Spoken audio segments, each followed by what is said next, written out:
तो जिन बच्चों में ज्ञान की प्रकाष्ठा होगी उनकी निशानी सुनाओ। तो जिनमें ज्ञान की प्रकाष्ठा होगी उनकी सब कर्मेंद्रियां शीतल हो जाएंगी, चंचलता समाप्त हो जाएगी, अवस्था एकरस हो जाएगी, मैनर्स सुधरते जाएंगे। तो ज्ञान की प्रकाष्ठा अर्थात ज्ञान इमर्ज है, ज्ञान की रोशनी बुद्धि में इमर्ज रूप में है। तो बाबा कहते हैं जब ज्ञान इमर्ज रूप में रहता है, ज्ञान की रोशनी इमर्ज रहती है, ज्ञान सूर्य प्रकट हुआ। तो जब ज्ञान सूर्य प्रकट होता है तो सब कर्मेंद्रियां शीतल। एक होता है कर्मेंद्रियां शीतल होना और दूसरा होता है कर्मेंद्रियां एकदम गर्म है। एक तरफ शीतल है, एक तरफ एकदम। क्रोध जब होता है तो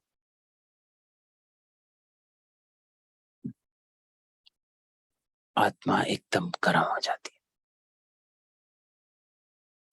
कहते हैं खून गर्म हुआ। किसी भी तरह का विकार है, पांचों विकार को, चाहे वो अहंकार लो, चाहे वो क्रोध लो, चाहे वो क्रोध लो, चाहे वो मोह लो, हर तरह के विकार में कर्मेंद्रियां शीतल की ऑपोजिट होती।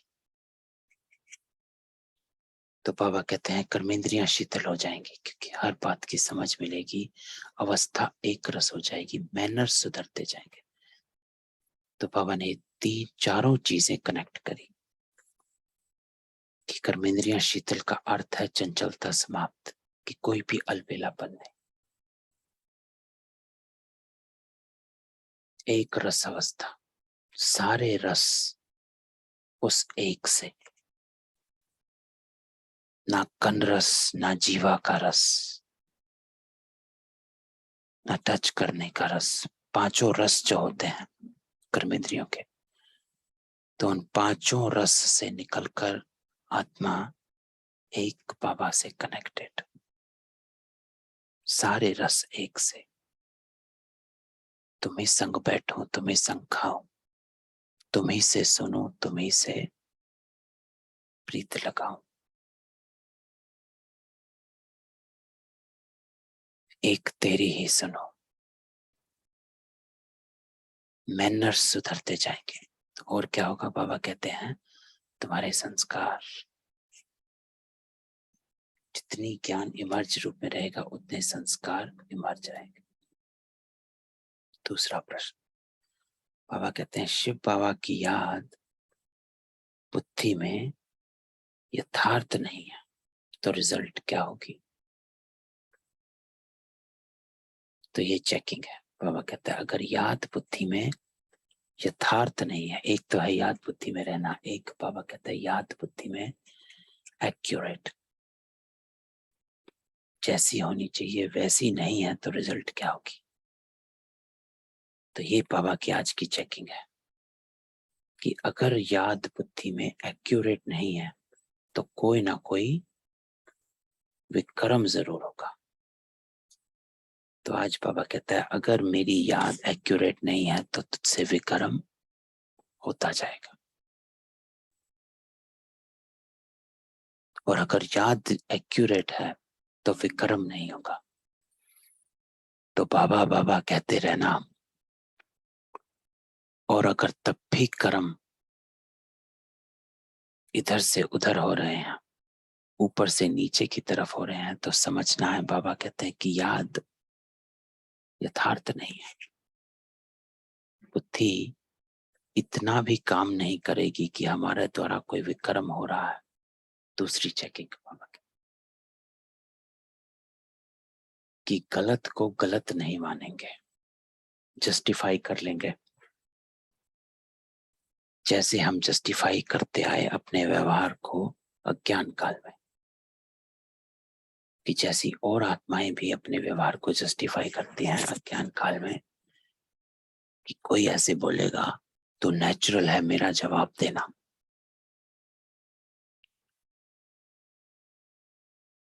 कोई क्रोध से बोलेगा तो नेचुरल है मेरा क्रोध करना, रिएक्ट करना। तो बाबा कहता है बुद्धि इतना भी काम नहीं करेगी कि हमारे द्वारा कोई विक्रम हो रहा है, अर्थात ये महसूसता की शक्ति समाप्त हो जाती, रियलाइजेशन खत्म हो जाता, गलत को गलत नहीं मानते, जस्टिफाई करते हैं। फिर बाबा कहते हैं बाप का फरमान ना मानने के कारण धोखा खाते रहे।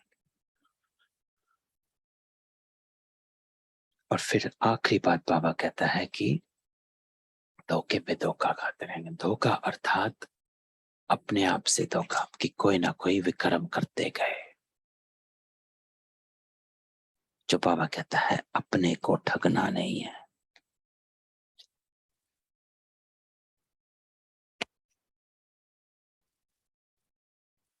तो शिव बाबा की याद बुद्धि में यथार्थ नहीं है तो रिजल्ट क्या होगी। तो आज बाबा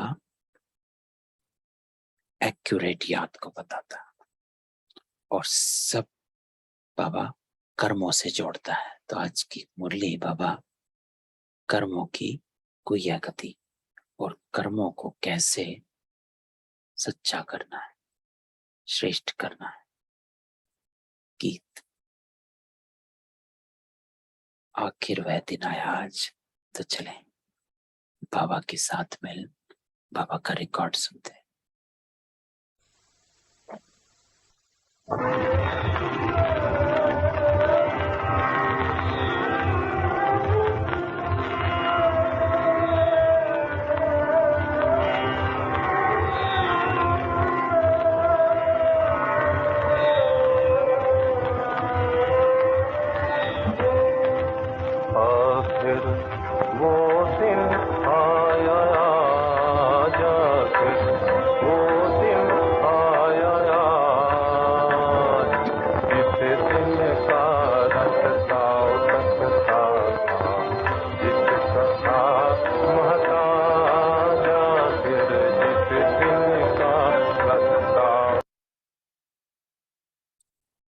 ओम शांति।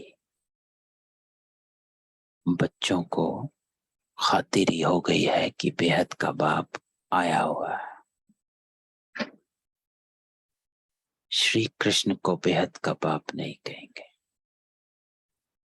यह गीत तो यहाँ के नाटक वालों ने बनाए हुए हैं। तो आखिर वो दिन आया आज, जिस दिन का था मैं मोहताज। तो बाबा कहते हैं कि बेहद का बाबा आया हुआ है। श्री कृष्ण को बाबा नहीं कहे। क्यों? क्योंकि बाबा ने कल भी बताया था कि श्री कृष्ण निराकार नहीं साकार है। तो महाराज अधिराज श्री कृष्ण के लिए कहते हैं। बाप कहते हैं मैं तो नहीं बनता हूं, तुम बच्चों को बनाता हूं। तो बाबा हमेशा ये कहते हैं कि मैं तुम्हें स्वर्ग का राज्य देने आया, मैं तुम्हें स्वर्ग का अधिकारी बनाया, मैं तुम्हें स्वर्ग में लेने आया, लेकिन मैं खुद नहीं जाता। तो इन गीतों से भी कुछ ना कुछ अच्छा अर्थ निकलता है। तो बाबा हमेशा ये कहा करते थे कि जब भी कोई क्लास शुरू करो तो गीत से शुरू करो और उस गीत के अर्थ से फिर ज्ञान में लेकर आओ। तो बाबा भी मुरली को ऐसे ही चलाते थे, गीत से शुरू करते थे, फिर उस गीत के अर्थ में ले जाते थे और फिर उस अर्थ से बाबा धीरे धीरे हमें कोई ज्ञान में ले जाते थे। तो बाबा कहता है इन गीतों से भी कुछ ना कुछ अच्छा अर्थ निकलता है। बेहद का बाप गरीब निवास जरूर है। जिस भारत को साहूकार बनाते हैं वह भारत अब गरीब बन गया है। भारत में ही उनका जन्म होता है और कहीं उनका जन्म गाया हुआ नहीं। भले पूजा करते हैं कोई भी नेशन में यह चित्र है, परंतु जन्म तो यहाँ होता है ना। तो बाबा कहते हैं एक भारत ही है जो अविनाशी खंड है, क्योंकि वहां पर बाबा का जन्म होता। भारत ही गरीब निवास है, उसी को बाबा आकर साहूकार बनाते। तो बाबा कहते हैं जैसे क्राइस्ट का जन्म और कोई जगह है, परंतु चित्र तो यहाँ भी है। तो बाबा एग्जाम्पल देता है कि जैसे क्राइस्ट का जन्म कहीं और हुआ, लेकिन चित्र तो सारी दुनिया में है। तो भारत को गॉड फादर का बर्थ प्लेस कहेंगे। मनुष्य तो खुद समझते, वह तो ईश्वर को सर्वव्यापी कहते। आगे तुमको भी पता नहीं था, अभी जानते हो कि भारत पतित पावन परम पिता परमात्मा का बर्थ प्लेस है। मनुष्य तो समझते हैं कि परमात्मा तो जन्म मरण से न्यारा है। हाँ, मरण से बेशक न्यारा है, क्योंकि उनका अपना शरीर तो है नहीं, बाकी जन्म तो होता है ना। तो बाबा हमेशा परमात्मा, ईश्वर, भगवान और देवताओं के बीच में कॉन्ट्रास्ट करते हैं। बताते हैं कि देवताएं जन्म मरण में आते, लेकिन बाबा नहीं आता, भगवान नहीं आता है, वो मरण से न्यारा है, जन्म तो होता है। तो बाबा कहते हैं मैं आया हूं, लेकिन मेरा दिव्य जन्म है। और मनुष्य तो गर्भ में प्रवेश कर फिर छोटे से बड़े बनते हैं। तो ये अंतर बाबा कहते हैं कि बाकी मनुष्य जो हैं वो गर्भ में प्रवेश करते हैं, जन्म से छोटे से बड़े होते हैं। पूरी जिंदगी बाबा कहते हैं कि मनुष्य आत्माएं पूरी जिंदगी एक शरीर में जीती हैं, छोटे से बड़ी होती हैं। और यहाँ अंतर है, बाबा कहते हैं जन्म और अवतरण में। अवतरण में आत्मा प्रवेश करती है शरीर में, अपना कर्म किया और तुरंत डिटैच।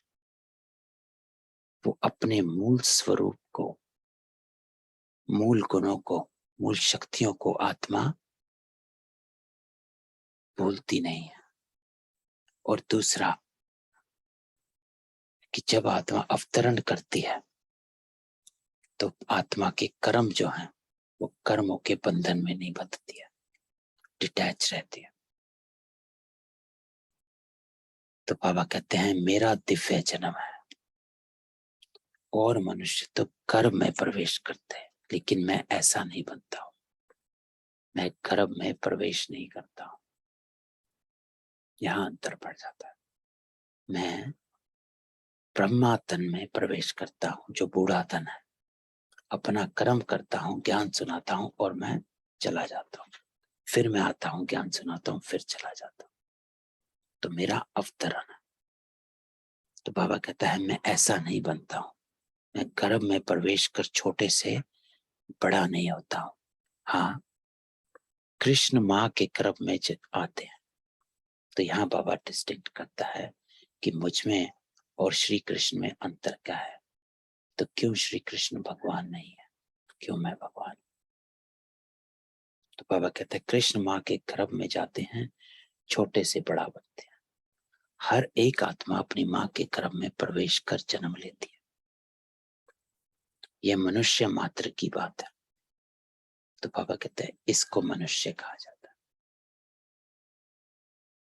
और जिस मनुष्य में दैवी गुण होते हैं उसको देवता कहा जाता है। वो भी मनुष्य है, लेकिन दैवी गुणों वाले, तो इसलिए उन्हें देवता कहा जाता। तो बाबा कहता है हर मनुष्य अपनी माँ के गर्भ में जन्म लेता। तो मनुष्य ही कंगाल और मनुष्य ही सिरताज बनते हैं। अर्थात मनुष्य ही पवित्र और मनुष्य ही पतित बनता है। अर्थात मनुष्य ही देवी गुणों वाला, मनुष्य ही आसुरी गुणों वाला बनता है। मनुष्य ही कंगाल, मनुष्य ही सिरताज बनता है। तो भारत सतयुग आदि में डबल सिरताज था, पवित्रता की निशानी रहती है। तो यहाँ बाबा सेपरेट करता है कि भारत सतयुग में डबल सिरताज था, पवित्रता की निशानी रहती है। तो मनुष्य का सिरताज बनना अर्थात पवित्रता का ताज, और रतन जड़ित ताज था ना, तो डबल ताज। एक पवित्रता का ताज और दूसरा स्थूल रतन जड़ित ताज।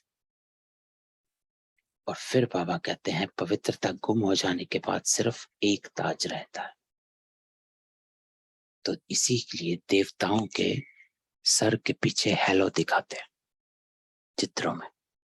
तो एक ताज पहना हुआ है लेकिन सर के पीछे हेलो दिखाते हैं, रोशनी दिखाते हैं, और वो रोशनी है पवित्रता का ताज, वो उसका प्रतीक है। तो बाबा कहते हैं पवित्रता गुम हो जाती है सतयुग में, त्रेता में, और फिर द्वापर से सिंगल ताज रह जाता है, एक ताज वाले हो जाते हैं। तो विश्व का मालिक थे, फिर पुनर्जन्म लेते लेते एक ताज गुम हो गया, फिर सिंगल ताज वाले बने। सो द्वापर से सिंगल ताज वाले बन जाते हैं। ये ज्ञान की बात है।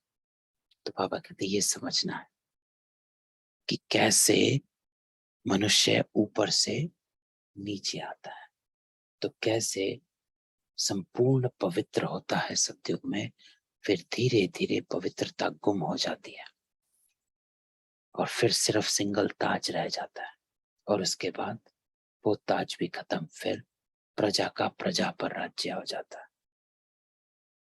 एक राज से शुरू होता है सतयुग, और कलयुग के अंत में आते आते अभी प्रजा का प्रजा पर राज्य। तो पूज्य से पुजारी बनने के कारण एक ताज गुम हो जाता है। राजाएं पतित होते आए हैं, और जो पावन राजाएं सूर्यवंशी चंद्रवंशी पास्ट हो गए हैं, उनके चित्रों की पूजा करते हैं। तो बाबा यही कहता है कि धीरे धीरे जो राजाएं थे वो पतित होते गए, ऊपर से नीचे करते गए। जो पावन राजा हैं वो सूर्यवंशी चंद्रवंशी राजा हैं, और जो पतित राजा हैं वो पावन राजाओं की पूजा करते आए, और उसी के यादगार में मंदिर बनाते आए, उनकी चित्रों की पूजा करते आए। तो जो पवित्र पूज्य थे वही फिर पुजारी बने हैं। तो बाबा कहते ये सृष्टि चक्र चलता गया, और जो पवित्र पूज्य थे वही फिर आप ही पूज्य, आप ही पुजारी बनते गए, और फिर उनको ही 84 जन्म भोगने पड़ते हैं। तो बाबा आज फिर हमको हमारी ही कहानी सुनाता है कैसे संपूर्ण पवित्र से धीरे धीरे अपनी पवित्रता को खोते हैं। डबल सिरताज से सिंगल ताज वाले बनते हो, और सिंगल ताज वाले बनने के बाद पतित राजाएं पावन राजाओं की पूजा करते हैं, उनके चित्र बनाते हैं, फिर आप ही पूज्य, आप ही पुजारी बन जाते हैं, और फिर पुनर्जन्म लेते लेते 84 जन्म भोगने पड़ते हैं। तो जो भारत कल पूज्य था सो अब पुजारी बना है, फिर पुजारी गरीब से पूज्य साहूकार बनना है। तो बाबा कहता है अब फिर से तुझे पूज्य बनना है। अब तो कितना गरीब है, कहाँ हेवन के महल थे, मंदिर के ऊपर भी कितने हीरे जवाहरात चढ़े हुए थे, तो वे अपना महल तो और ही अच्छा बनाते होंगे, अभी तो कितना करीब है। तो करीब से साहूकार अभी तुम फिर बनते हो। तो बाबा कहता है फिर से। तो ये स्मृति अपने में इमर्ज कर कि मैं ही पूज्य था, फिर मैं पुजारी बना, संपूर्ण पवित्र था, राजाओं का राजा था, सूर्यवंशी चंद्रवंशी था, और अब 84 जन्म लेते लेते नीचे आया। तो बाबा कहता है अब फिर से तुझे साहूकार बनना है, पुरुषार्थ तुम बच्चों को करना है। तो साहूकार कैसे बनना है? तो बाबा कहते हैं पुरुषार्थ करना है। युक्तियां बाबा रोज बतलाते हैं। जितना टाइम फुर्सत मिले ये याद की कमाई करनी है। तो कैसे बनना है? बाबा कहते हैं वापस कैसे तेरे को पवित्र बनना है, अपनी पवित्रता वापस लेनी है। जो कल भी बाबा ने कहा कि तमो प्रधान से सतो प्रधान बनना ही है। तो उसके लिए बाबा कहता है जितना टाइम फुर्सत मिले याद की कमाई करनी है।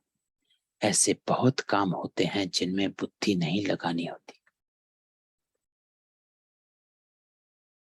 तो आज बाबा कहता है कि ऐसे बहुत काम है जिसमें बुद्धि नहीं लगानी होती है। जो रूटीन के काम है ना, खाना बनाना, घर के काम,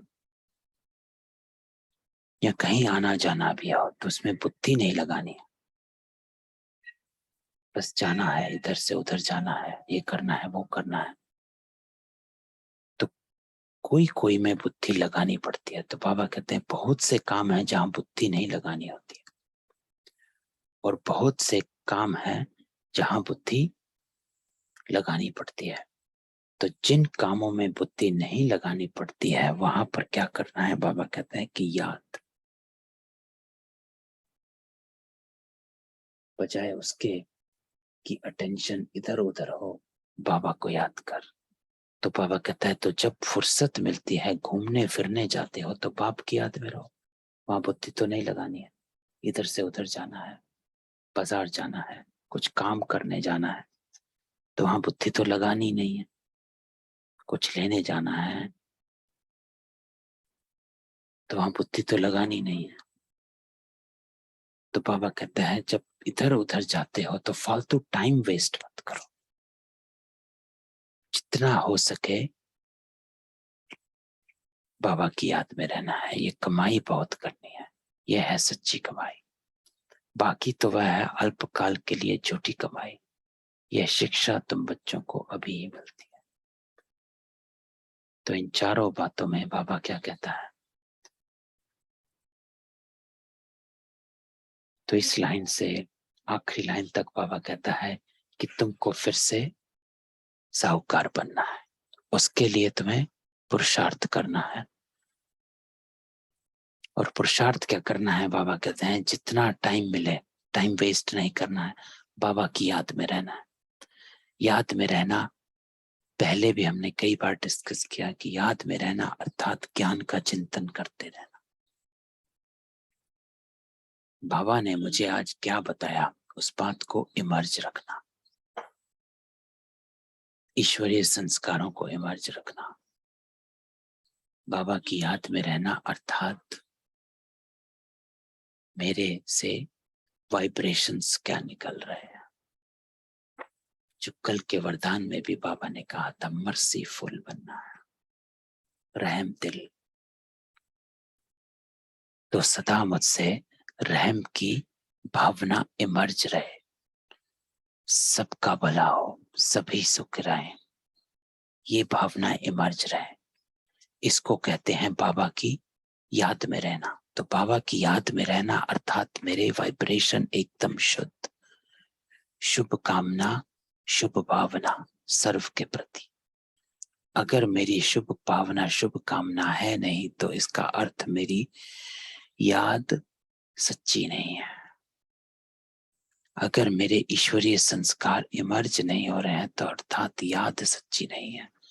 तो सिर्फ बाबा को बाबा बाबा कहना ही सच्ची कमाई उससे नहीं है, लेकिन कमाई उससे है कि जब मैं उस याद में रहता हूं तो मेरे संस्कार ईश्वरीय इमर्ज रूप में रहते हैं।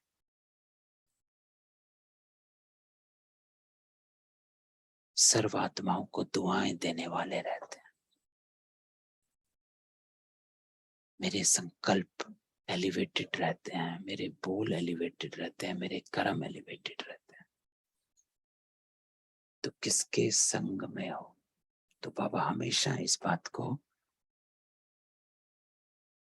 तरफ अटेंशन देता है कि बुद्धि किसके संग में रहती है, क्योंकि ये तो नहीं है कि जब मैं योग में बैठूं तभी बाबा को याद करूं, या कोई परिस्थिति आती है तभी बाबा को याद करूं, क्योंकि अचानक तो देवी संस्कार इमर्ज होगा नहीं। क्योंकि अगर अचानक देवी संस्कार या ईश्वरीय संस्कार इमर्ज करने की कोशिश करते हैं तो उसमें मन मत मिक्स हो जाती है, उसमें दोनों में युद्ध चलता है। अरे मुझे चुप रहना चाहिए, मीठा बोलना चाहिए कि जवाब दे देना चाहिए। अभी मुझे किसी ने कुछ कहा तो मुझे जवाब देना है, पलट कर क्रोध करना है या चुप रहना है। तो ये युद्ध चल रही है। चंद्रवंशी। लेकिन बाबा कहता है विघ्न विनाशक बनना है। विघ्न विनाशक अर्थात विघ्न आया ही नहीं, वो आया और चला गया, लेकिन आपको युद्ध नहीं करनी पड़ी। और वो तब होगा जब हम याद में रहेंगे, टाइम पर याद में नहीं रहेंगे। दुख में सुमिरन सब करते हैं, वो तो सब करते ही हैं, हमें दुख में सिमरन नहीं करना, सुख में। अर्थात तभी बाबा कहता है चलते फिरते हर समय अगर हम इस याद को अपने इमर्ज रखेंगे तो परिस्थिति आकर चली भी जाएगी, पता नहीं चलेगा। इसको विघ्न विनाशक कहा जाता।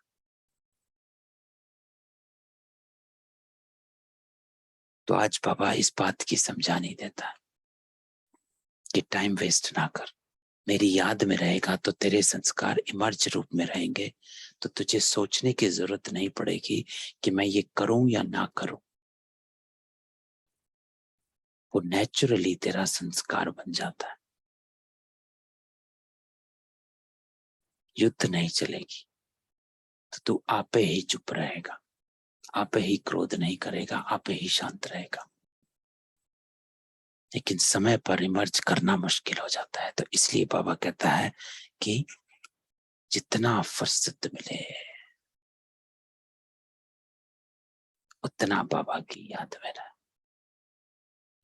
तो बाबा कहता है तुम जानते हो कि हमको बेहद के पाप से बेहद का वर्षा लेना है, इसमें कोई भी तकलीफ नहीं, घर बार भी नहीं छुड़ाते, सिर्फ कहते हैं बच्चे विकार में नहीं जाना। तो बाबा कहता है कि वर्षा लेना है बाबा से, सुख का वर्षा, शांति का वर्षा, पवित्रता का वर्षा।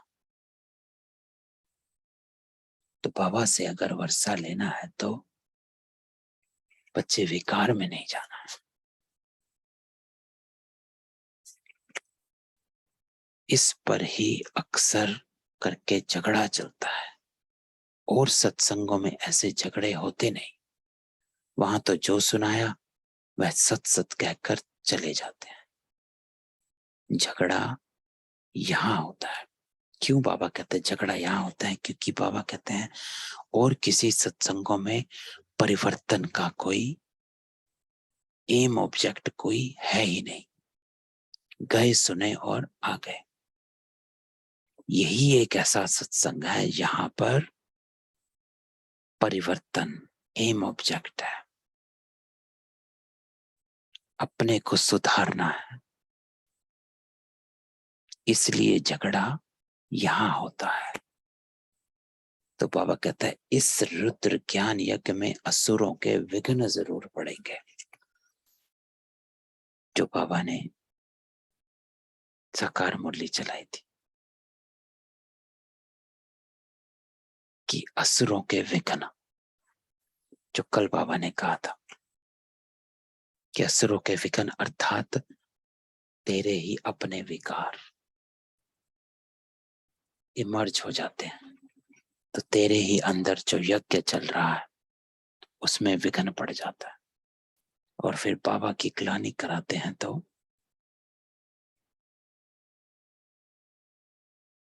आकंती हो जाते हैं। तो बाबा कहते हैं इस रुद्र यज्ञ में असुरों के विघ्न जरूर पड़ेंगे, क्योंकि तुम इस समय, इसी को कहते हैं महाभारत का युद्ध, कि तुम इस समय उन आत्माओं के बीच रहते हो जो असुरी मत वाले हैं, रावण की मत पर चलने वालों की जेल।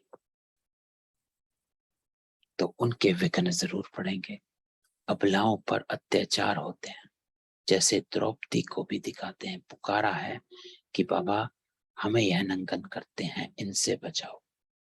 पाप की तो शिक्षा है कि कभी भी नंगन नहीं होना। जब एक रस अवस्था हो जाए तब यह कर्म इंद्रियां शीतल हो, तब तक कोई ना कोई चंचलता चलती रहेगी। तो बाबा कहते हैं कि करना क्या है, अपनी अवस्था को एक रस बनाना है। जब तक आप बाकी किसी रस में लगे रहेंगे, चाहे वो गन रस है, चाहे वो जीव का रस है, चाहे वो टचिंग का रस है, तो पांचों कर्मेंद्रियों से पांचों रसों का रसपान होता है। तो बाबा कहता है जब तक तेरी एक रस अवस्था नहीं होगी तब तक तेरी कर्मेंद्रियां चंचल बनती रहेंगी, अर्थात तुझे उस तरफ खींचती रहेंगी कि हाँ ये खाना है, ये देखना है, ये सुनना है ना, ये टच करना है। तो ये सब बाबा कहते हैं कोई ना कोई चंचलता तब तक चलती रहेगी। तो अपनी अवस्था एक रस बनानी है ताकि सर्व कर्मेंद्रियां शीतल हो जाएं, अर्थात तेरे वश में हो जाएं, किसी भी कर्मेंद्रियों के वशीभूत ना हो। तो बाबा कहता है जब तक ज्ञान की प्रकाष्ठा हो, बुद्धि में यह ख्याल रहे कि हमको कंपेनियन हो रहना है।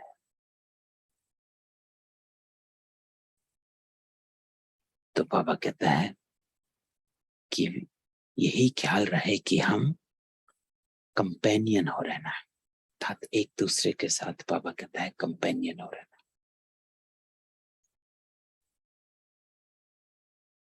कमल पुष्प समान पवित्र रहना है।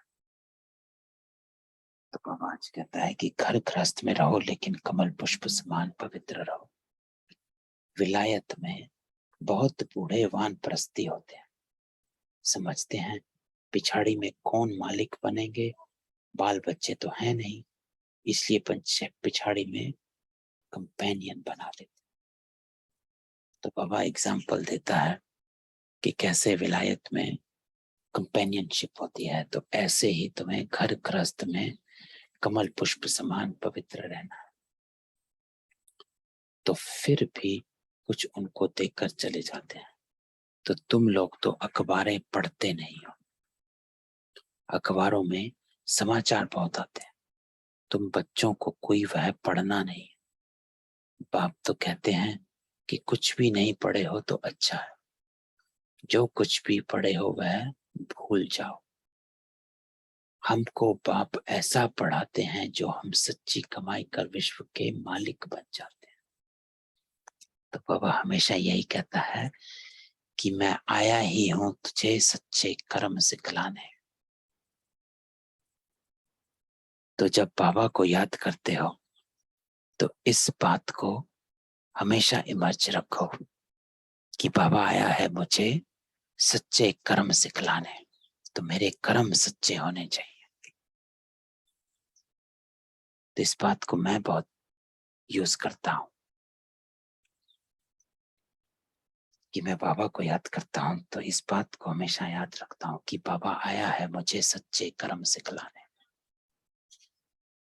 तो मेरे कर्म सच्चे हो। तो फिर बाबा कहते हैं hear no evil see no evil. तो ये है कर्मेंद्रियां शीतल। Hear no evil, see no evil, talk no evil, think no evil.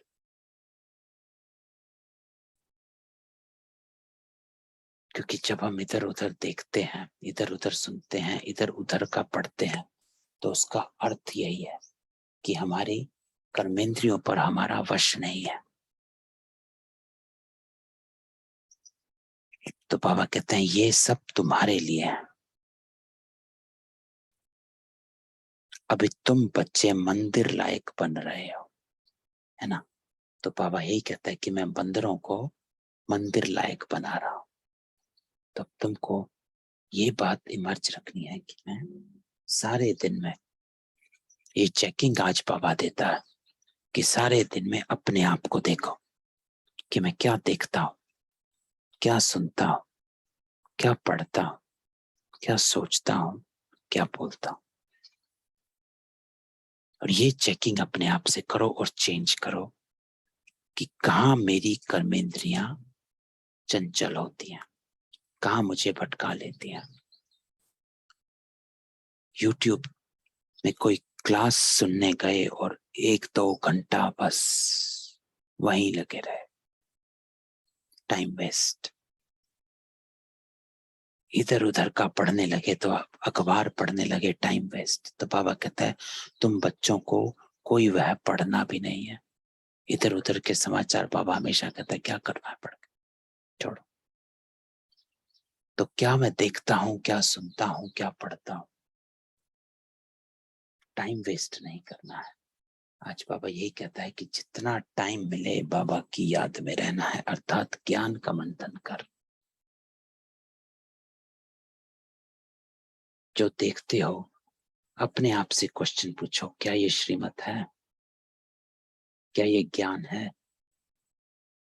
कौन सा ज्ञान है टीवी में, कौन सा ज्ञान है यूट्यूब में, कौन सा ज्ञान है कुछ पढ़ने में, अखबार में, कौन सा ज्ञान है किसी की बात सुनने में। जो बाबा कहते हैं झरमोई जुगमोई, इधर की बात उधर की बात सुनने में। तो अपने आप को याद दिलाना है कि एक जब भी कुछ देखते हो तो तुरंत इमर्ज करो, क्या मैं ये ज्ञान सुन रहा हूं, क्या मैं ये ज्ञान देख रहा हूं, क्या मैं ये ज्ञान पढ़ रहा हूं। अगर नहीं तो तुरंत चेंज। तो आज बाबा कहता है ये सब तुम्हारे लिए है कि hear no evil, talk no evil. अभी तुम बच्चे मंदिर लायक बन रहे हो। तो बाबा कहता है मैं तुम बंदरों को मंदिर लायक बना रहा हूं। कैसे? क्योंकि तुमको ज्ञान सागर बाप मिला है, तो उनका ही सुनना पड़े। तो तुम ही से सुनो, तुम ही से बतलाओ, तुम ही संग बैठो, तुम ही संग प्रीत लगाओ। एक बाबा दूसरा न कोई। तो सारा दिन इस बात को इमर्ज करो कि मैं किसके संग बैठा हूं, कि मैं क्या इन बातों को धारणा में लाता हूं जो बाबा ने कही है कि तुम ही से सुनो, तुम ही को बतलाओ, तुम ही संग बैठो, तुम ही संग खाओ। तो बाबा कहता है एक की ही सुननी है, दूसरे की तुमको क्या सुनने की दरकार है। सुनते हुए भी नहीं सुनना, देखते हुए भी नहीं देखना, सुना अनसुना कर देना। तो बाबा कहता है दूसरे की सुननी ही नहीं। जब तुम दूसरे की सुनते हो, विचार चलता है तो कोई ना कोई विक्रम कर लेते हो। तो एक बाबा के संग्रह। मनुष्य टीचर के पास, गुरु के पास जाते हैं तो गुरु कभी ऐसे कहते हैं क्या कि काम विकार में नहीं जाओ, वह तो पावन बनने की शिक्षा देते नहीं। कोई को वैराग आता है तो वह घर बार छोड़ भाग जाते हैं। बाप जो शिवाचार्य है वह ज्ञान का कलश तुम माताओं के सिर पर रखते हैं। तो बाबा शिवाचार्य है, विज्ञान का कलश हम माताओं के सिर पर रखते हैं, अर्थात हमें ज्ञान हमारी बुद्धि में बैठ जाए, उसकी समझानी देता है। तो बाकी इस पतित दुनिया में लक्ष्मी कहां से आए, है ना। तो बाबा हमेशा कहता है जो ज्ञान का कलश है, जो कहानी है कि जब सागर मंथन किया गया तो सागर मंथन से जो हीरे मोती निकले उसका कलश लक्ष्मी के सिर पर रखा गया। तो बाबा कहते हैं कि लक्ष्मी नहीं, सरस्वती आप माताओं के सिर पर रखते हैं वो ज्ञान का कलश। ये जो सागर मंथन है ये ज्ञान सागर मंथन है। जो ज्ञान सागर मंथन है उसका कलश बाबा, ये सारी ज्ञान गंगाएं हमको बनाते हैं। तो ये ज्ञान का कलश बाबा कहते हैं माताओं के सिर पर रखते हैं। इसलिए बाबा कहता है इस पतित दुनिया में लक्ष्मी कहां से आई, तो लक्ष्मी नहीं है, ये आप माताओं के सिर पर रखा जाता है। तो लक्ष्मी नारायण तो सतयुग में होते हैं। अभी शिव बाबा इन द्वारा बैठ समझाते हैं। शिवाचार्य वाच्य ब्रह्मा मुख से तुम बरोबर स्वर्ग के द्वार खोलते हो तो जरूर तुम ही मालिक बनेंगे।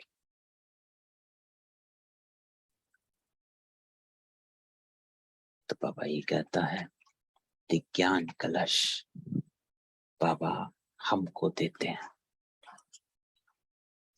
उस ज्ञान कलश से हम स्वर्ग के द्वार खोलते हैं।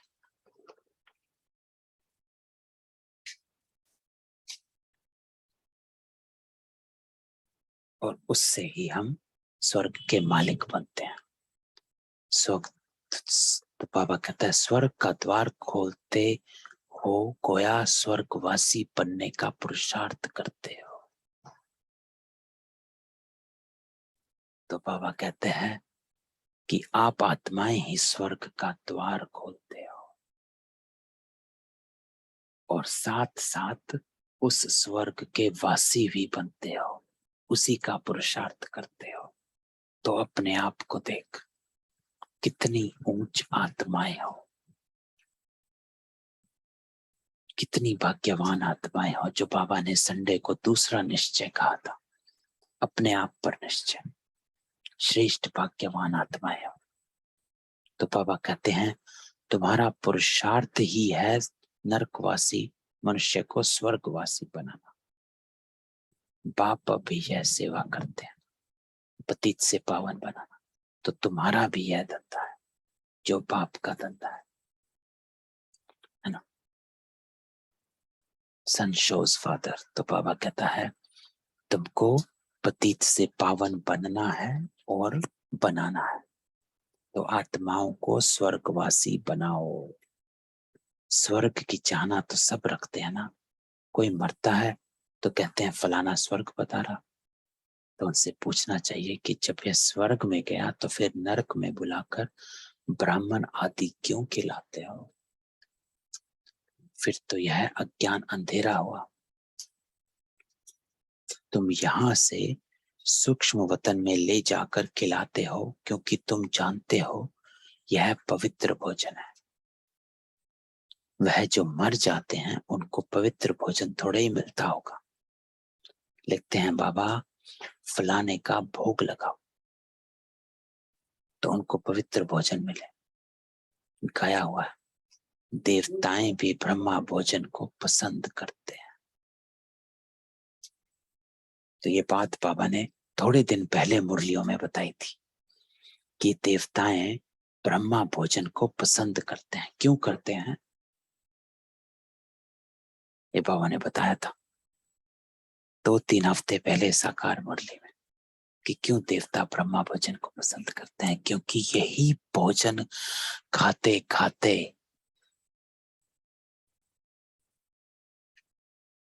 वो आत्माएं मनुष्य से देवता बनी थी।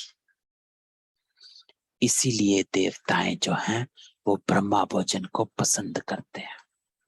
इसलिए मंदिरों में भोग लगाया जाता है।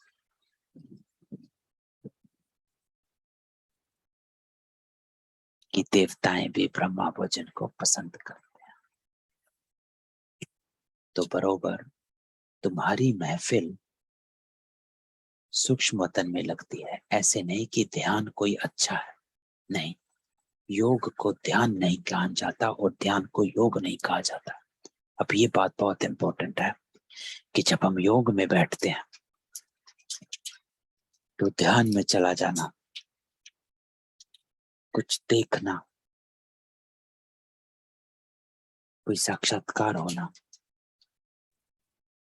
कई आत्माएं बिंदु को देखने की बहुत योग में यही कोशिश करती हैं कि हमें बाबा दिख जाए, ज्योति बिंदु का दर्शन हो जाए, सूक्ष्म वतन में दिख जाए, मूल वतन में दिख जाए। तो बाबा कहता है योग को ध्यान नहीं कहा जाता और ध्यान को योग नहीं कहा जाता। ना वो योग है ना ये योग है। तो इंपॉर्टेंट बात बाबा आज बताता है। तो इसलिए बाबा कहता है संदेशी आदि जो भी हैं वो बाबा की देन है, बाबा के दिया हुआ दिव्य दृष्टि है। उनको उस आत्मा का पुरुषार्थ से कोई लेना देना नहीं।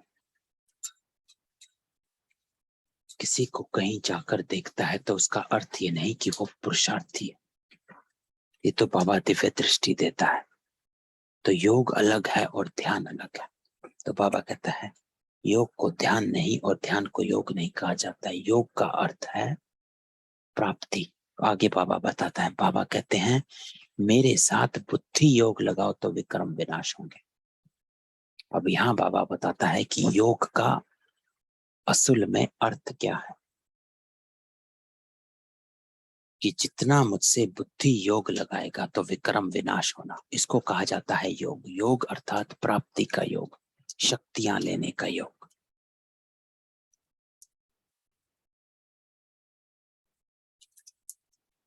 अपने अंदर जो कुछ दिन पहले एक आत्मा से बात हो रही थी तो उसमें भी यही डिस्कशन था कि जब हम योग में बैठते हैं तो हमें बाबा से उन शक्तियों का आवाहन करना है, उन शक्तियों को खींचना है जिन शक्तियों की मुझको जरूरत है।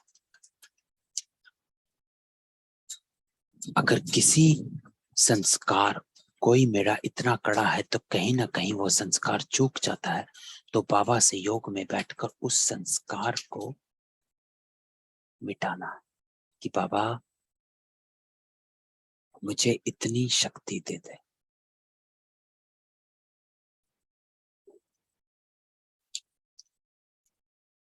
कि मैं आत्मा अपने इस संस्कार को खत्म कर सकूं और ईश्वरीय संस्कार इमर्ज रख सकूं। तो बाबा कहता है वैकुंठ में जाकर रास विलास करते हैं वह कोई कमाई नहीं है। तो यहाँ बाबा अटेंशन खिंचवा रहा है कि साक्षात्कार करने में, योग में, सिर्फ बाबा की बिंदु को देखने में, इसमें कोई कमाई नहीं है। अगर तेरा परिवर्तन नहीं हो रहा तो बाबा कहते समझ ले तेरा याद यथार्थ नहीं है। योग की चेकिंग सिर्फ एक ही है कि मेरा परिवर्तन हो रहा है कि नहीं हो रहा। कोई आत्मा अगर कहती है कि मुझे मेरा बहुत अच्छा योग लगता है,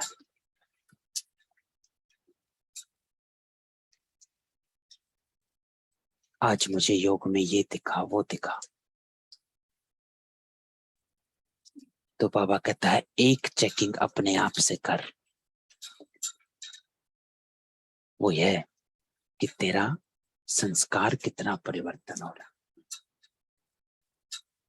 तेरे कर्म कितने परिवर्तन हो रहे हैं, तेरी कमाई कितनी हो रही है, तेरे विक्रम कितने विनाश हो रहे हैं। इसको कहा जाता है सच्चा योग। तो बाबा कहता है कि वैकुंठ में जाकर रास विलास करना ये कोई कमाई नहीं, मुरली तो सुन नहीं सकते, यह भोग आदि तो एक रस्म रिवाज है ड्रामा अनुसार। तो बाबा कहता है ये भोग आदि लगाना, जो भी संदेशियां भोग लगाने जाती हैं और आती हैं, उसको योग नहीं कहा जाता, ये बस एक रस्म रिवाज है। तो आप आत्माएं भी सिर्फ अगर भोग ही लगाते हो कि चलो बाबा की याद में खाना खाया, बाबा को भोग लगाया, बाबा कहता है उसको योग नहीं कहा जाता है, योग कहा जाता है तेरे परिवर्तन को। आज बाबा सच्ची कमाई के बारे में अटेंशन खिंचवाता है कि अगर तेरी सच्ची कमाई, जमा का खाता नहीं हो रहा है, संस्कार चेंज नहीं हो रहे हैं, कर्म श्रेष्ठ नहीं बन रहे हैं, तो ये रहा तेरा योग एक्यूरेट नहीं है। तो मनुष्यों को की रस्म रिवाज और संगम योगी ब्राह्मणों की रस्म रिवाज में रात दिन का फर्क है। यहां से जाकर सूक्ष्म वतन में खिलाते हैं। इन बातों को जब तक नए समझे नहीं तब तक संशय उठता है। हम कहेंगे ड्रामा अनुसार इसकी तकदीर में नहीं है, तो संशय पड़ा और चला गया। फिक्र की बात नहीं, इनकी तकदीर में नहीं था। पहली बात भूल जाते हैं कि हमको बाप से वर्षा लेना है, कोई बात में संशय बुद्धि बन पड़ते हैं।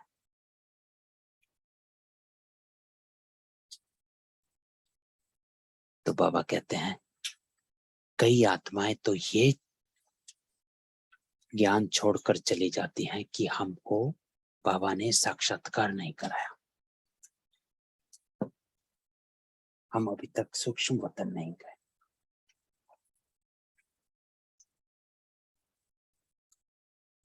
तो बाबा कहते हैं कि भाई ये तो ड्रामा में है, कौन सूक्ष्म वतन जाता है, कौन नहीं जाता है, किसको दिव्य दृष्टि मिलती है, किसको नहीं मिलती है, इसमें पुरुषार्थ का कोई लेना देना नहीं। ये नहीं कि कोई संदेशी है तो वो पुरुषार्थी है, महारथी है, नहीं। आज बाबा कहता है ये ड्रामा, ये सब रस्म रिवाज है ड्रामा अनुसार, इसमें किसी के पुरुषार्थ की कोई वो नहीं है। तो इसको संशय, इससे संशय में नहीं आना और इससे छोड़ना नहीं है। तो अगर आपको योग में, कई आत्माएं कहती हैं हमें कुछ दिखता नहीं, इसका मतलब मुझे योग ही नहीं लगा, और वो योग करना ही छोड़ देती हैं। फिर धीरे धीरे मुरली छूट जाती है और धीरे धीरे ये चले जाते हैं। तो बाबा कहता है नहीं, संशय पड़ा और चला गया। तो बाबा कहता है कि पहली बात भूल जाते हैं कि हमको बाप से वर्षा लेना है। तो बाबा कहते हैं ये बात क्यों नहीं याद रखते कि मुझे वर्षा लेना है बाप से, तो ध्यान ज्ञान में जाना वो बाबा से वर्षा लेना नहीं है।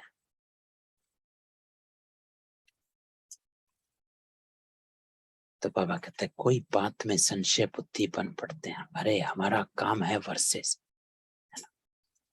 वर्षा अर्थात मुझे ईश्वरीय संस्कारों को अपने में इमर्ज रखना है, उसको धारण करना है, वो है मेरा वर्षा। सुख का वर्षा, शांति का वर्षा, पवित्रता का वर्षा, ईश्वरीय संस्कारों का वर्षा, मीठा बोलने का वर्षा, चुप रहने का वर्षा, क्रोध ना करने का वर्षा। तो बाबा कहता है अरे तुम्हारा काम है वर्षे से, कहाँ इधर उधर जाकर अपनी संशय बुद्धि बनते हो। तो हम पढ़ाई फिर क्यों छोड़े, मुरली तो सुनना है ना। निराकार बाप तुमको डायरेक्शन कैसे सुनाएंगे, उनको मुख जरूर चाहिए।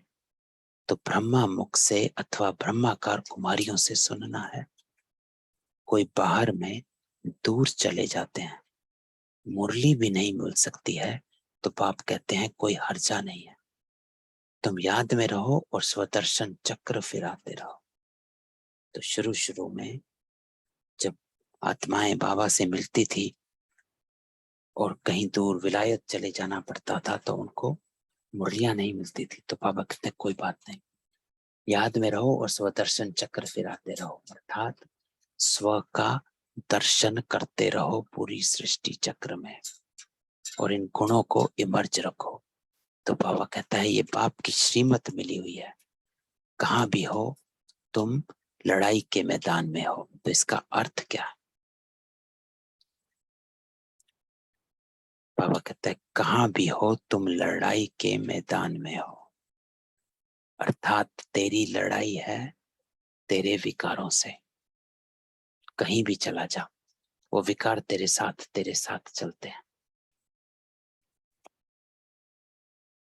तो तू हमेशा लड़ाई के मैदान में है कि तुझे सिर्फ इतनी अटेंशन रखनी है कि मुझसे कोई विक्रम ना हो जाए, बस। तो बाबा कहता है याद में रहे और स्वदर्शन चक्र फिराते रहे। तो बाबा मिलिट्री वालों को भी समझाते हैं तुमको वह सर्विस तो करनी है, यह तो तुम्हारा धंधा है, शहर की संभाल करना है, तुम पगार खाते हो, एग्रीमेंट की हुई है तो संभाल भी करनी है। बुद्धि में लक्ष्य तो बैठा हुआ है कि बेहद का बाप स्वर्ग का रचयिता है। वे कहते हैं बच्चे तुम मेरी याद में रहो तो विक्रम विनाश होंगे। तो आज बाबा यही कहता है कि याद में रहना अर्थात ईश्वरीय संस्कारों को इमर्ज रखना। जितना ईश्वरीय संस्कार इमर्ज रहेंगे मुझसे कोई विक्रम नहीं होगा, और जितना विक्रम नहीं होगा तो उसको बाबा कहता है विक्रम विनाश होते जाएंगे। अर्थात जो भी कर्म भोग तेरे सामने आएगा चुत्तू होने के लिए, तू उसको अपने ईश्वरीय संस्कारों से, श्रेष्ठ कर्मों से चुत्तू कर देगा और वो तेरे विक्रम विनाश हो जाएंगे। तो बाबा कहता है शिव बाबा की याद में रहकर खाओ तो कोई ऐसी चीज होगी वह पवित्र हो जाएगी। जितना हो सके परहेज भी रखनी है। तो ये दोनों लाइनें बाबा बोलता है। पहले बाबा कहता है कि बाबा की याद में रहकर खाओ तो कोई भी चीज होगी वो पवित्र हो जाएगी। अब सिर्फ इस लाइन को अगर पकड़े तो आत्मा कहते हैं चलो भाई अब तो बाबा ने कह दिया सब कुछ खा लो। नहीं, फिर बाबा दूसरी लाइन भी बोलता है कि जितना हो सके परहेज भी रखनी है। ऐसा नहीं है कि कुछ भी खाया उसको दृष्टि दी खा लिया। बाबा ने तो कहा है कि दृष्टि देकर खाओगे तो पवित्र हो जाएगी, तो चलो भाई कुछ भी खा लो। नहीं, तो बाबा कहता है जितना हो सके परहेज रखनी है। लाचारी हालत में बाबा को याद करके खाओ। तो वो जो बाबा कहता है कि कोई भी चीज खा सकते हो वो पवित्र हो जाएगी, वो बाबा मजबूरी को कहता है, लाचारी को कहता है कि कभी कहीं फंस जाओ जब कोई दूसरा उपाय है ही नहीं, तो बाबा कहता है कि बाबा को याद करके खा लो। इसमें ही मेहनत है। ज्ञान को युद्ध नहीं कहा जाता, याद में ही युद्ध होती है। तो बाबा हमेशा कहता है ज्ञान को युद्ध नहीं कहा जाता। क्यों? क्योंकि बाबा कहते हैं कि मुरली सुनते हुए, ज्ञान सुनते हुए आपकी बुद्धि इधर उधर नहीं भटकती है, लेकिन जब आप याद में बैठते हो तो बुद्धि जरूर इधर उधर भटकती है। तो याद में ही युद्ध होता है। और बाबा कहता है याद से ही विक्रम विनाश होते हैं, सिर्फ ज्ञान से नहीं। तो कल जो बाबा ने स्लोगन कहा था ज्ञान और योग दोनों पंख मजबूत होंगे तो ही उड़ती कला का अनुभव कर सकेगा। ज्ञान ये बताता है क्या करना है और योग करवाता है। तो कर्म करना जरूरी है। जब तक कर्म नहीं करेगा तो विक्रम विनाश नहीं होंगे, संस्कार चेंज नहीं होंगे। सिर्फ पंडित नहीं बनना है, संस्कारों का गायन नहीं करना है, लेकिन संस्कारों का धारण करना है। तो बाबा कहता है याद से ही विक्रम विनाश होंगे, माया का थप्पड़ नहीं लगेगा, देह अभिमानी नहीं बनेंगे, तो तुम अपने को आत्मा समझो।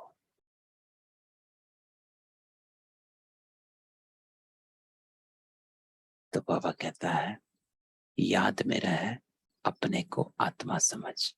तुम शरीर को याद करते रहते हो, आत्मा को भूल गए हो। इसलिए पूछा जाता है आत्मा का बाप कौन है, उनको जानते हो? उनका नाम रूप देश काल लिखो, है ना। तो ये 5 बातों से परिचय होता है, नाम रूप देश काल कर्तव्य। तो बाबा कहता है ये लिखो।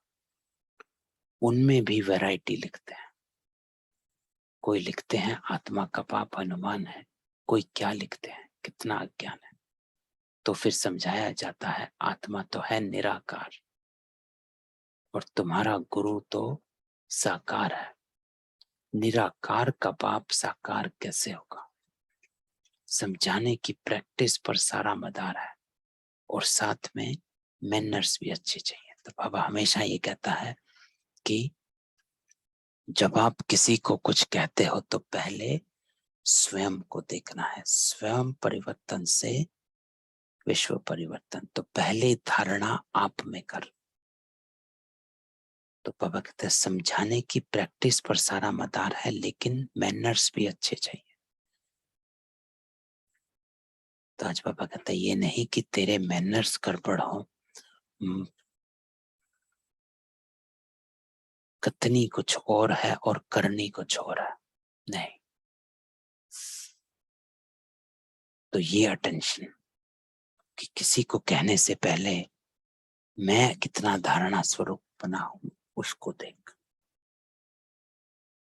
तो बाबा कहते हैं बहुत अच्छे अच्छे बोलने वाले हैं, दूसरों को तीर अच्छा लग जाता है, खुद में मैनर्स ना होने कारण उन्नति होती नहीं।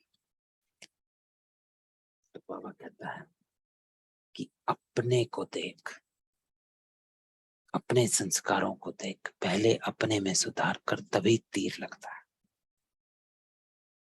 तो खुद में मैनर्स नहीं होते हैं तो उन्नति होती नहीं। तो कई बार कंप्लेन आती है कि दूसरी आत्मा सुनती नहीं है। तो बाबा आज उसका उत्तर देता है, दूसरी आत्मा सुनेगी जब तेरे मैनर्स होंगे। जैसा कर्म मैं करूंगा मुझे देख और करेंगे। तो याद बहुत अच्छी चाहिए। कोई तो ज्ञान बहुत अच्छा सुनाते हैं, योग कुछ भी नहीं। ऐसे नहीं कि योग बगैर ज्ञान की धारणा नहीं हो सकती है, धारणा तो हो जाती है। समझो किसको हिस्ट्री ज्योग्राफी सुनाते हैं, वह तो झट बुद्धि में बैठ जाएगा। बाबा की याद का कुछ भी बुद्धि में नहीं होगा। मांस मदिरा भी खाते होंगे, ये तो एक कहानी है। वह याद पढ़ना तो सहज है, हिस्ट्री ज्योग्राफी बुद्धि में आ जाती है। याद की बात ही नहीं, पवित्रता की भी बात नहीं। ऐसे भी बहुत है, शिव बाबा को याद नहीं करते तो विक्रम विनाश होते नहीं। तो बाबा कहता है कि मोटा ज्ञान तो बुद्धि में बैठ जाता,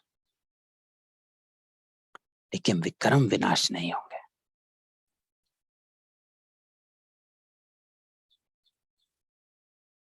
बाबा की याद का कुछ भी बुद्धि में नहीं होगा तो कुछ भी करते रहेंगे। बाबा कहता है हिस्ट्री ज्योग्राफी तो बुद्धि में आ जाती है, लेकिन विक्रम विनाश नहीं होते।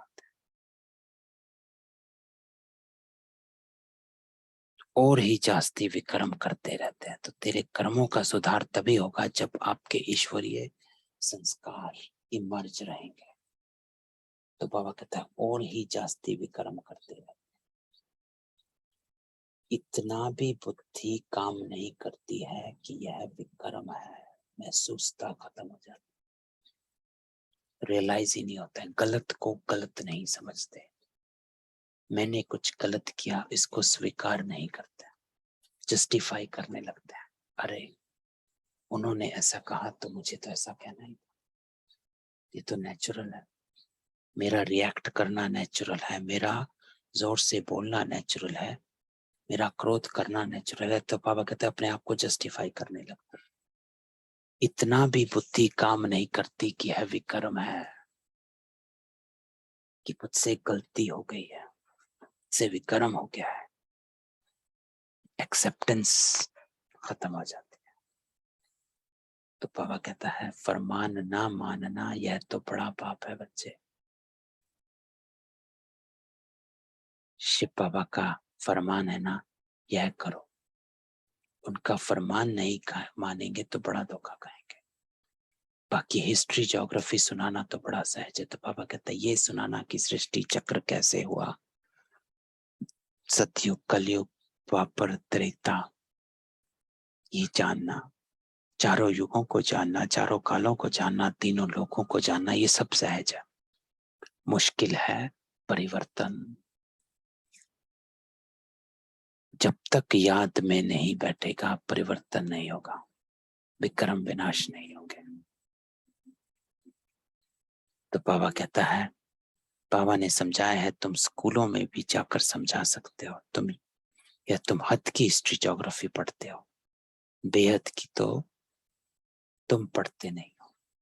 लक्ष्मी नारायण का राज्य बताओ कहाँ गया, सूर्यवंशी चंद्रवंशी डायनेस्टी जो चली वह फिर कहाँ गई, उनका राज्य किसने छीना, किसने चढ़ाई की, तुम बच्चे ही जानते हो कि यह चक्र कैसे फिरता है। तो बाबा आज हमको एक बात नई बताता है, नई बात बाबा ये बताता है कि एक ज्ञान है हिस्ट्री ज्योग्राफी को जानना, वो ज्ञान तुरंत बुद्धि में बैठ जाता है। ये हमने ब्रह्मा कुमारियों ब्रह्मा कुमार इसमें भी देखा है कि आत्माओं को ये ज्ञान तो तुरंत याद आ जाता है। हाँ मैं कौन हूं, मैं देवता हूं, मैं इस चक्र में था, हिस्ट्री ज्योग्राफी पूरी। लेकिन कमी कहां पड़ जाती है, याद में। और जैसे ही याद में कमी पड़ जाती है तो कमी पड़ जाती है अपने परिवर्तन में।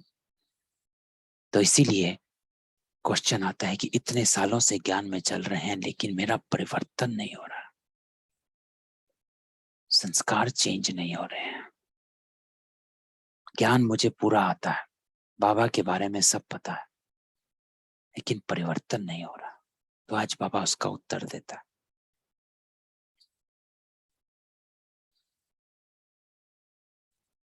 कि बाबा की याद में नहीं रहते हैं।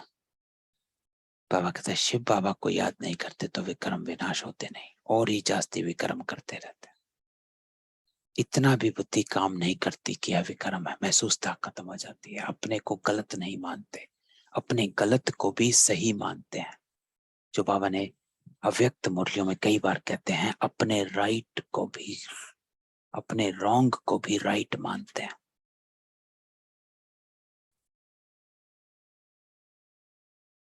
तो चलते आए हैं लेकिन याद में कमी हो जाती है, तो संस्कार इमर्ज नहीं रहते हैं, तो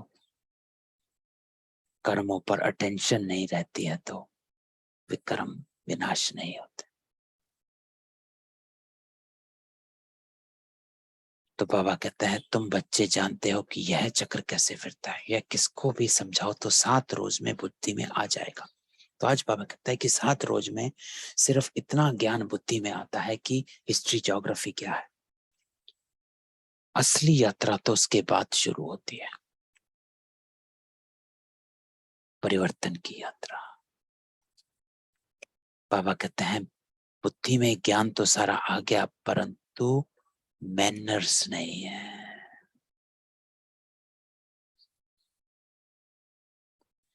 ऐसे नहीं कि विकार में जाने से हिस्ट्री ज्योग्राफी को भूल जाएंगे। तो आज बाबा कान खींचता है हमारे। बाबा कहता है कि विकार में जाते हैं सब कुछ याद रहता है, लेकिन विकार में आते जाते रहते हैं। अपने को परिवर्तन करना है, चेंज करना है, तमो प्रधान से सतो प्रधान बनना है। मुझे मेरी आत्मा की उन्नति करनी है, मुझे अपनी पवित्रता वापस लेनी है, मुझे फिर से पवित्र बनना है। तो बाबा कहता है सारी बात योग की मुख्य है बच्चे। योग में ही माया धोखा देती है और योग का यथार्थ अर्थ बाबा आज बताता है। योग का अर्थ ध्यान नहीं है, ध्यान का अर्थ योग नहीं है। इधर उधर जाना, सूक्ष्म वतन गए, मूल वतन गए, इधर गए उधर गए, बाबा की पॉइंट को देखते रहे, योग नहीं है। योग का अर्थ है विक्रम विनाश होना, संस्कारों को इमर्ज रखना। आज बाबा कहता है टाइम वेस्ट मत कर, चलते फिरते बाबा की याद बुद्धि में रहे ताकि तुझे युद्ध ना करनी पड़े, तेरा संस्कार इमर्ज रहे। कोई परिस्थिति सामने आती है लेकिन आपकी बुद्धि बाबा के साथ एक रस अवस्था में अटकी हुई है, तो किसी भी बात का प्रभाव, आकर्षण आप आत्माओं को नहीं आता है, डबल लाइट रहते हो। तो ऐसी अवस्था यहां बनानी है। तो बाबा कहता है तुमको सर्वगुण संपन्न 16 कला संपूर्ण यहां ही बनना है, अभी बनना है, इसी जन्म में बनना है। तो इस बात को पकड़ लेना है कि ये नहीं है कि हम देवता अगले जन्म में बनेंगे। बाबा कहता है वहां तो तेरी प्रारब्ध शुरू हो जाएगी, लेकिन तेरे को बनना यहाँ है। तेरे को सर्वगुण संपन्न 16 कला संपूर्ण मर्यादा पुरुषोत्तम डबल अहिंसक संपूर्ण निर्विकारी यहां ही बनना है। ये बात इमर्ज रख, बाकी कोई कुछ भी करे। तो बाबा कहते कई प्रतिज्ञा करके फिर ठहर नहीं सकते हैं, माया बड़ी प्रबल है ना, बाप को पूरा याद नहीं करते हैं तो विक्रम विनाश नहीं होते हैं और ही डबल विक्रम करते रहते हैं। आज बाबा बार बार एक ही बात को बार बार बोलता, और ही डबल विक्रम करते हैं, उनको पता भी नहीं करता है और कहने से भी समझ नहीं सकते हैं। तो बाबा देखे कितने ना समझ हो जाते हैं।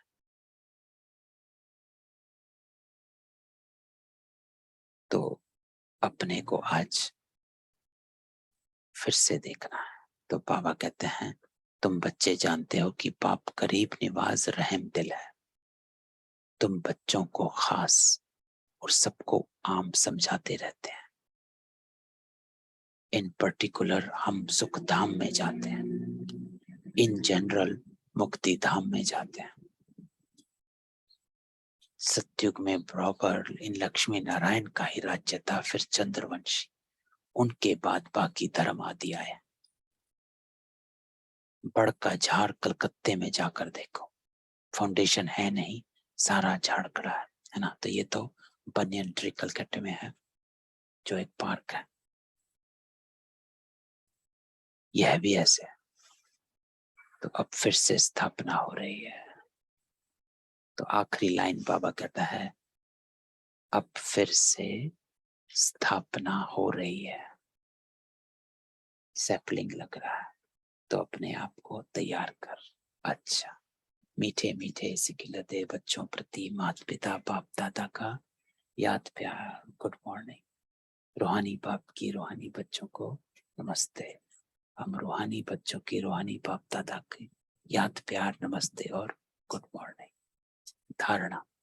तो आज बाबा कहता है किसी भी बात में संशय उठाकर पढ़ाई नहीं छोड़, बाप और वर्षे को याद करना,